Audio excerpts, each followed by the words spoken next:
station. This is Houston on Space to Ground 2. Are you ready for the event?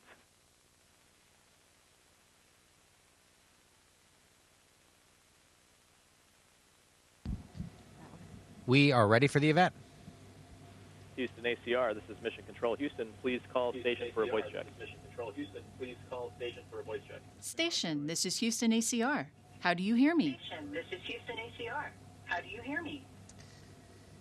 Station ACR, we have you loud and clear. How us? We hear you loud and clear. Thank you. Please stand by for opening remarks. Thank you. Please stand by for opening remarks.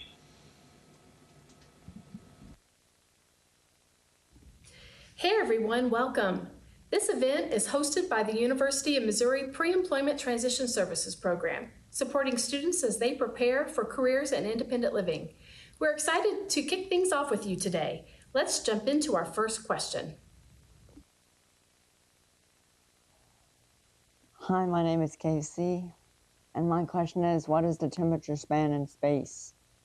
And are there any seasons?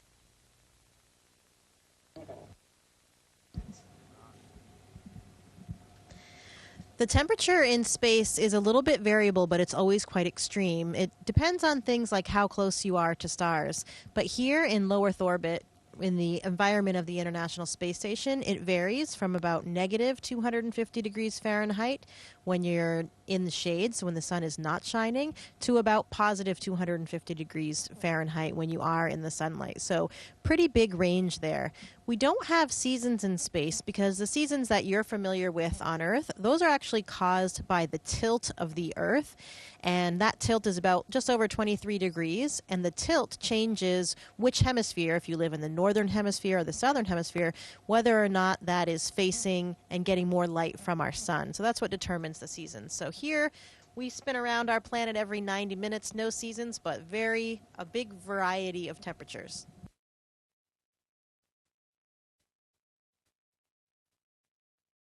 Hi, my name is Devin. My question is, I would love to work at NASA someday. In your opinion, what would be the best entry-level job at NASA to get my foot in the door?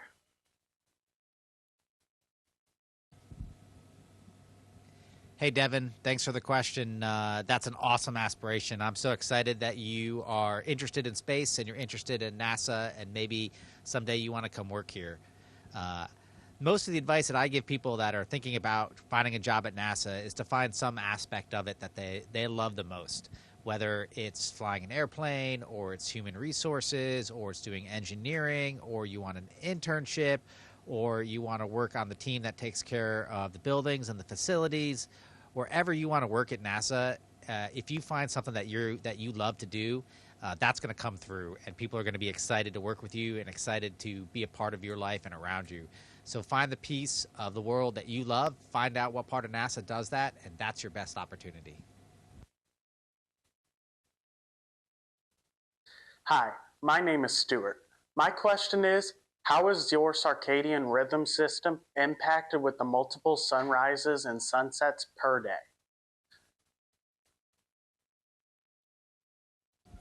That's a really interesting question, especially for me as a physiologist, and that's my background.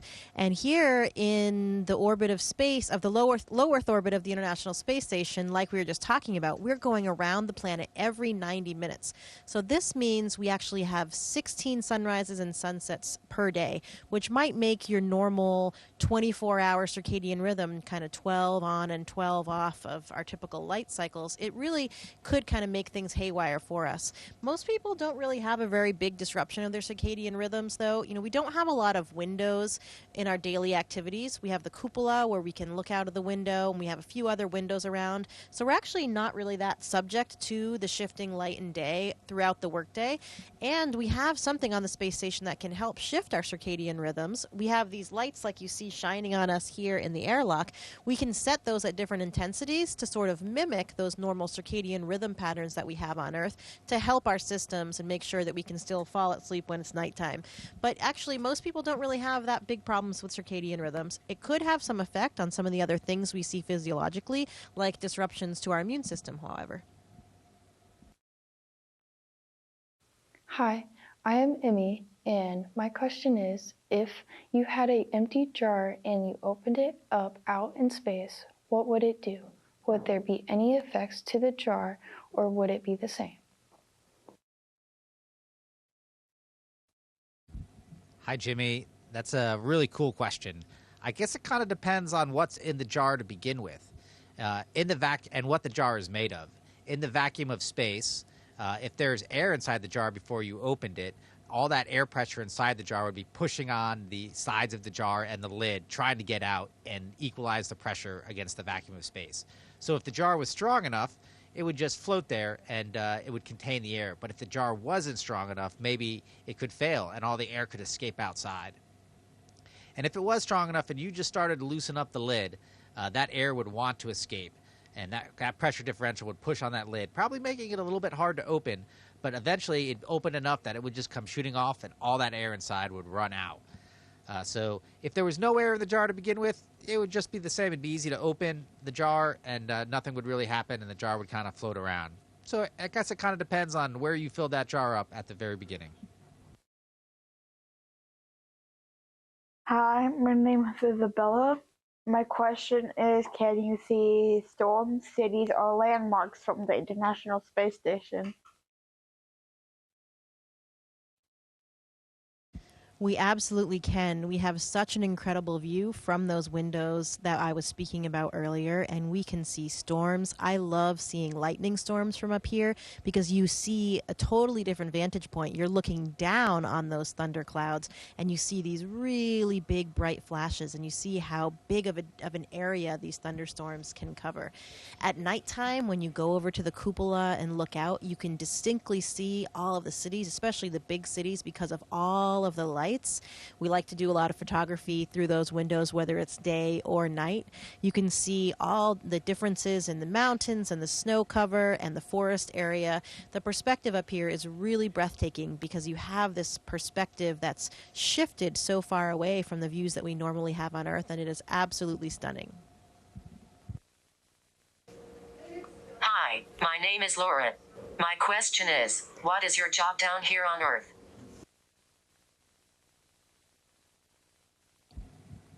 Hi, Lauren. Thanks for the question.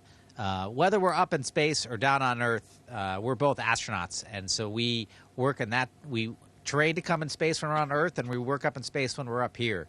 And that job is pretty diverse. We do everything from fly T-38s to train on the space station systems, to learn how to do medical procedures and other sorts of science experiments that we have to do while we're up here. We also develop new vehicles for the future of space travel. So there's all sorts of interesting things that we get involved with. And one of the neat things is it doesn't really matter what your background is. Whether you come to NASA as an engineer, a scientist, or a pilot, you can get into all of these types of things as an astronaut and kind of learn across the breadth of all the activities that humanity needs to explore while we're in space. Hi, my name is Sean, and my question is, what made you want to be an astronaut?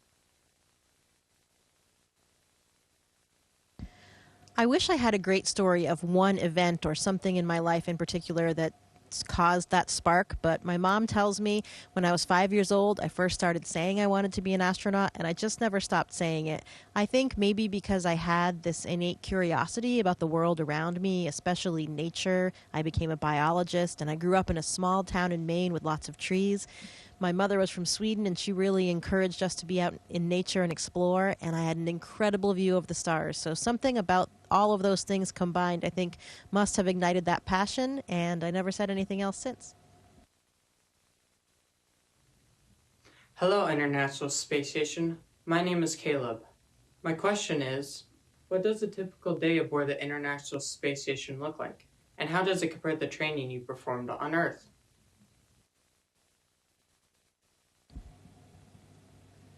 Hi, Caleb. It's nice to hear from you. Our typical day on the International Space Station starts at 7:30 in the morning and ends at around 7:30 in the evening. We start and end our day with a planning conference with the ground control teams because you can't do anything on the space station without the tens of thousands of people that support us around the world, both in developing the science experiments that we do and keeping the systems operational here on the space station. So we spend our days partially doing science experiments and partially doing maintenance. Humans have lived up here on the International Space Station for over 25 years now. So we've got a lot of equipment that we need to keep updated and maintained, and there's no plumbers or electricians on call. It's got to be us that does all the work in concert with all the large ground teams that are supporting us from the various control centers around the world. So we spend our day going from task to task, switching around, sometimes doing science and sometimes doing maintenance. And hopefully there's those days we get to do spacewalks too. Hi, my name is Megan. My question is, what are some of the most complicated repairs on a space station, and how do you fix them in simple terms? Thank you. I think some of the most complicated repairs that we do are what Jack just mentioned when we're doing spacewalks. Everything becomes more complicated when you're working in the vacuum of space, and you have to do all of the work in these spacesuits where you're pressurized and you have a lot of mass, you lose your dexterity in your hands with these cumbersome gloves on. And so when we go out there to do repairs, they're really important and they can be quite difficult. Spacewalks are the most challenging and riskiest thing that we do, but they're also a lot of fun. So we really look forward to them and the repairs that we do out there. Inside the space station, one of the more complicated pieces of equipment, if you believe it or not, is actually the toilet. So we do a lot of maintenance to that because, of course, that's incredibly important to keep on running. Hi, my name is Darren. My question is, how is medical care provided to scientists living on the International Space Station?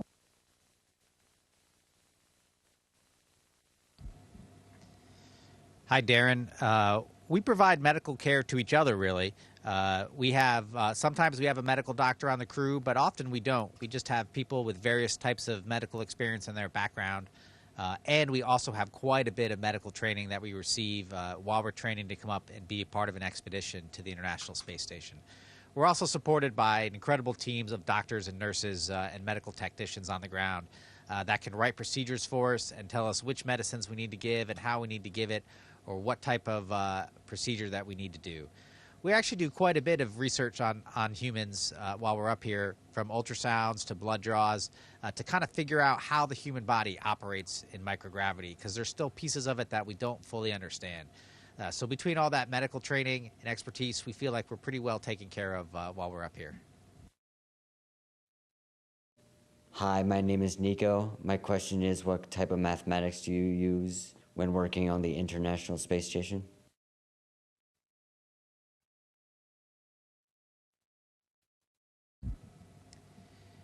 Hey, Nico, that's a great question. Mathematics is an important thing to learn for engineers and people in all walks of society. Up here on a daily basis as an astronaut at the International Space Station, we don't use a whole lot of sit down and do any types of calculations, but we heavily rely on engineers and ground teams on the ground that are doing careful analysis on all the bolts we tighten, on all the things that we install, the repairs that we make, to make sure things are structurally sound and that they're going to hold up to the loads that we experience up here on the International Space Station as we orbit the Earth.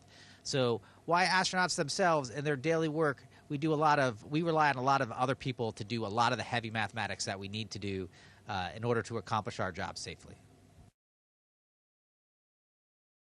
Hi, my name is Jacob. My question is, what effect does living in space do to your body when you return to Earth? Well, this is actually my second flight, so I know exactly what it feels like to return to Earth after a long time in space. I was up here for 7 months on my previous mission, and I can tell you coming to Earth doesn't feel great. When I came up here, I actually adapted quite quickly. I felt at home. Some people experience some space motion sickness. They feel a bit queasy or nauseous when they come up here for a few days. Everybody adapts within a few days. But I would say pretty much everybody really doesn't feel great when you come back. You know, you are just used to this offloaded environment with your bones and your muscles, and you're floating around, and so suddenly you feel these forces pressing down upon you, and it makes you feel pretty tired for quite a while.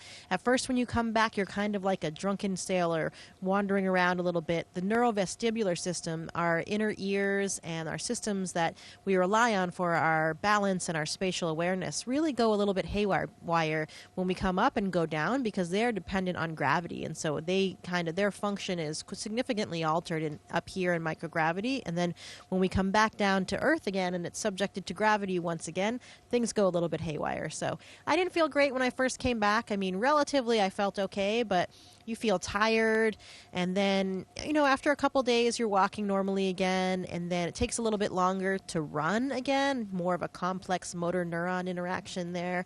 And I had some lingering back pain for many months. When I would get up off the couch or something, I would feel really, really stiff because, your body, all these muscles are just not used to those postures after you've been in space for so long. I had a saying when I came back, and it was, gravity is overrated. Hi, my name is Logan. My question is if you could have anything engineered to make your life better on the space station, what would it be? Better on the space station, what would it be? Hi, Logan. That's an interesting question. There's lots of things that could make our lives a little better, but one of the big challenges on a day-to-day life here is the absence of running water. It's hard to wash your hands. It's hard to take a shower because we can't just have water like we normally do in a shower or sink back home. So if you can invent a way for us to step into a room to have running water for a little bit of time frame, that would be awesome, and I would support that here on the International Space Station. Hi, my name is Braden, and my question is that I want to be a welder. How does welding work in space? Here in space, there's actually an interesting phenomenon called cold welding. And in the vacuum of space, clean metal surfaces will actually instantly bond together even without heat. So this is something that, of course, doesn't happen on Earth. And it actually caused a problem with some of the early satellites. When we were developing and sending up our first satellites, engineers hadn't really predicted this. And, of course, it could cause a problem with different components of satellites. Welding, the actual process of welding, has only been done about 3 times in space, once in the late 60s by Soviet cosmonauts, in the 70s on an American space station, and then only 1 time in the open environment of space, in the vacuum of space, and that was in 1984 by some Russian cosmonauts again. We haven't done any welding since then. So it would be really interesting if you have any ideas of experiments that we can conduct, because we have done some experiments up here on the space station to look at materials and some relevant properties, but we haven't actually done any actual welding here on the space station. Hi, my name is Chris, and my question is, after International Space Station is decommissioned, what is our next plan to expand our space exploration?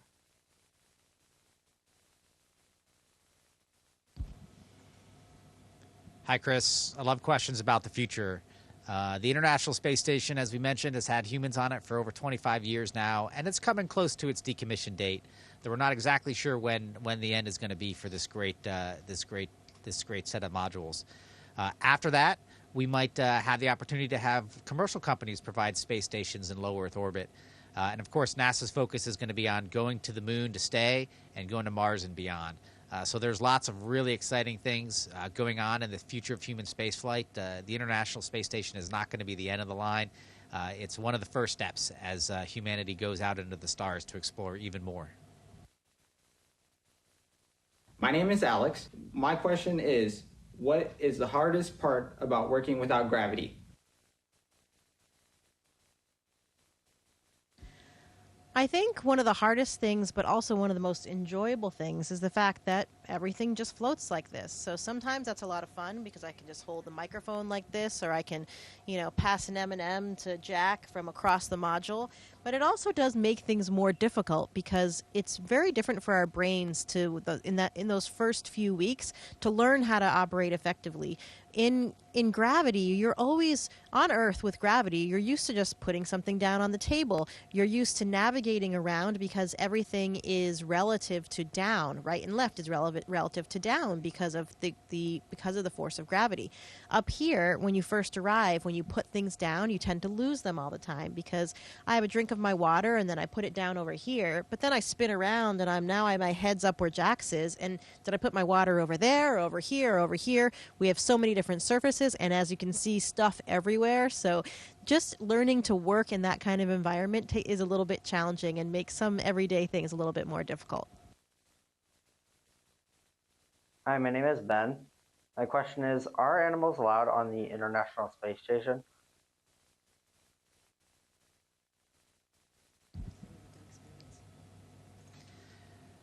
We don't have pets up here on the International Space Station at all. I mean, it could be fun though.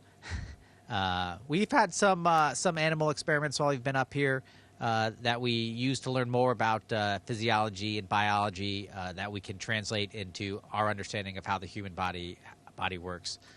But someday humanity is going to live up here permanently in a way that we can have our normal things on life, like our favorite cats and dogs and other pets. Thank you to our astronauts on the International Space Station for sharing your time, stories, and insights today. This has been an unforgettable experience, and we hope it's inspired everyone to think differently about what's possible and how STEM can shape our futures.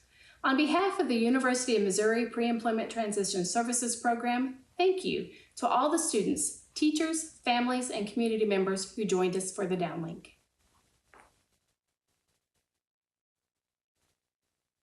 Thank you so much. It was really wonderful seeing your faces here today and bringing you up to the space station with us for a little bit of an adventure. Thank you for the great questions, and we wish you the best of luck.